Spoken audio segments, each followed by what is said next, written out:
దారి ఖర్చులు దండగైనయట. ఒక్క రూపాయి ఒప్పందాలు లేకుండానే ఒట్టి చేతులతో వెనక్కొచ్చారట చంద్రబాబు నాయుడు గారు, లోకేష్ గారు.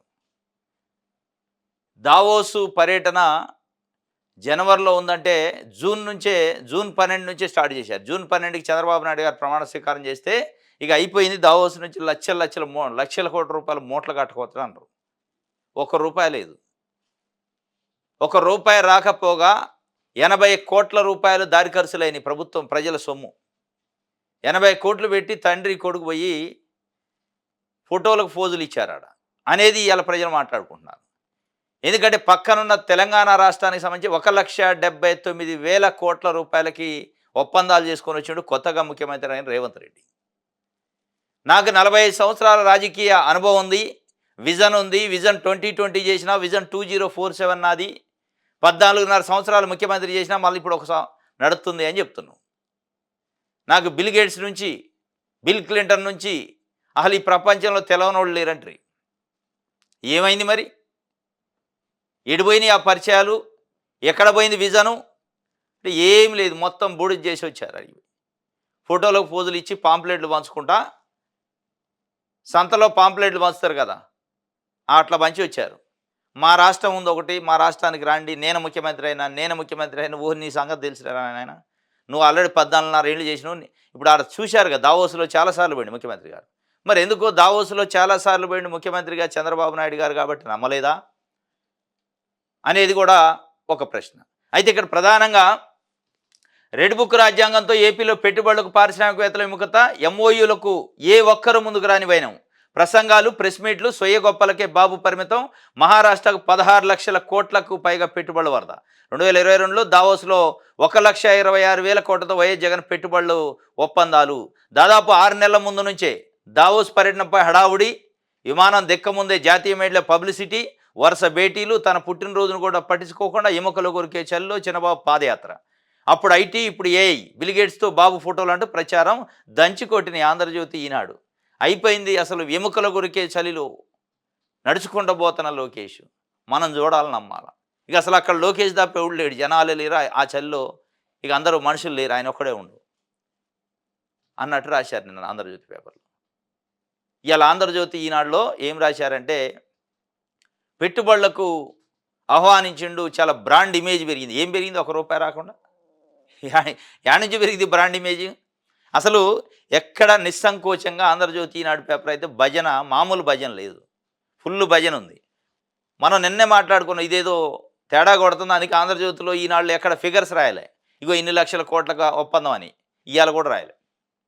సక్సెస్ అయిందని రాశారు. ఏంటిది సక్సెస్ అంటే, కొడుకుని దేశపోయి అంతర్జాతీయ నాయకులకి, అదే వ్యాపారవేత్తలకి, జాతీయ మీడియాకు పబ్లిసిటీ చేయగలిగింది. అదైతే అయింది. 80 కోట్ల రూపాయలకు సంబంధించి ప్రజల సొమ్మును తీసిపోయి కొడుకుని పబ్లిసిటీ చేసుకొని వచ్చిండు. అది ఒక్కటి సక్సెస్ అయింది తప్ప మిగతా సక్సెస్ కాల.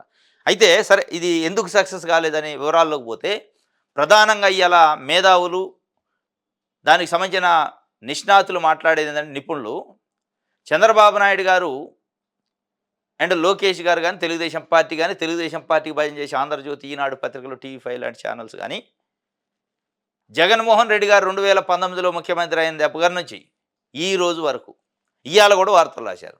రాష్ట్రం విధ్వంసం అయిపోయింది, రాష్ట్రం అప్పుల పాలైపోయింది, రాష్ట్రంలో ఏం లేదుగా, మొత్తం ప్రజల ఆస్తులు ధ్వంసం అయిపోయినాయి, రాష్ట్రమే ధ్వంసమైంది, రాష్ట్రం బూడిదైపోయిందని రాశారు.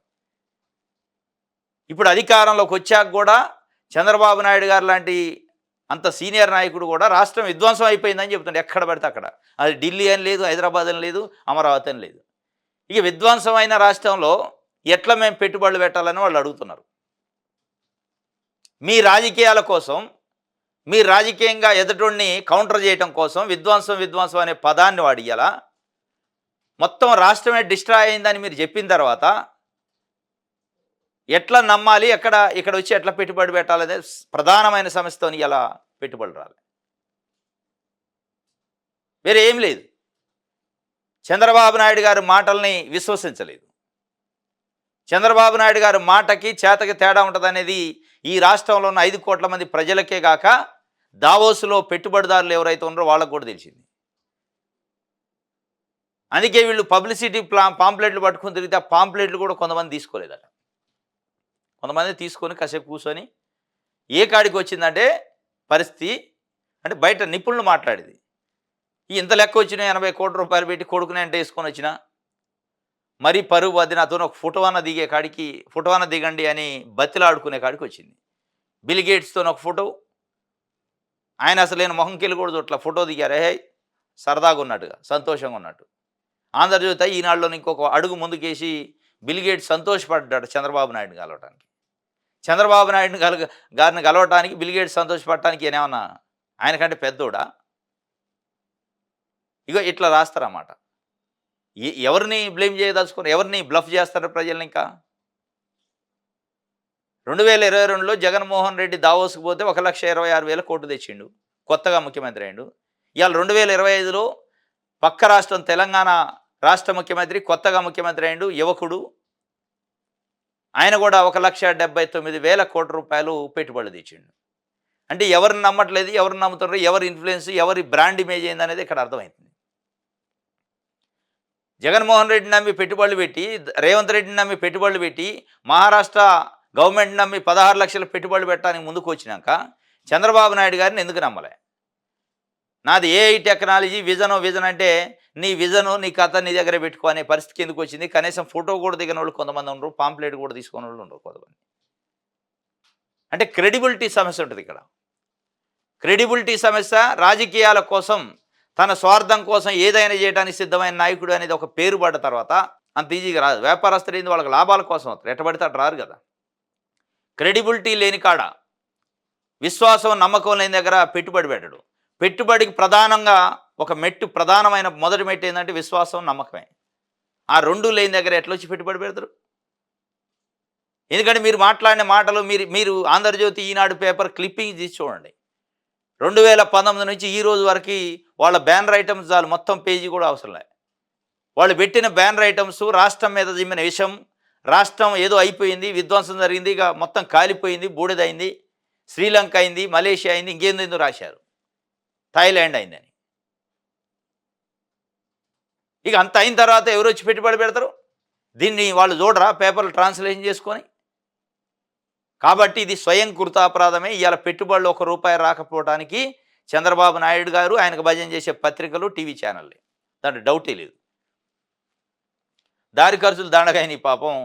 ఎవరికి? మనకి, మళ్ళా ప్రజల మీదనే దారి ఖర్చులు. వాళ్ళకి పోయేది ఉంది, సరదాగా పోయిచ్చారు.